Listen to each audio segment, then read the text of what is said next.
for him. Oh, what a strike! Team Sturridge has scored an absolutely brilliant goal.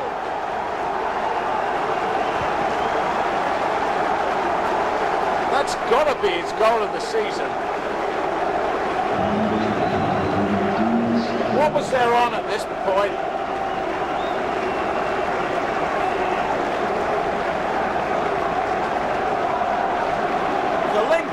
Well, he just watched it.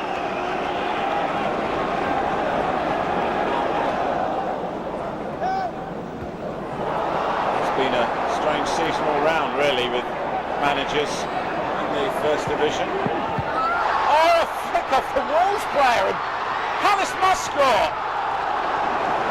How pleased would Akinbaye have been?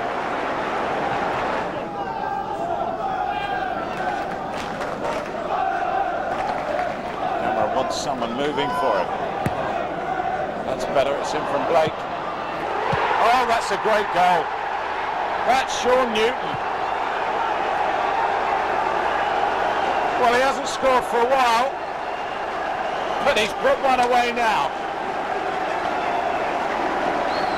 And Wolves look like having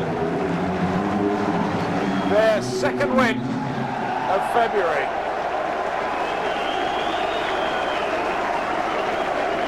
Newton had to make a bit of ground back to get hold of it, but when he did, what a finish. Good work from Blake. Smashing finish from Newton. Wolves have two.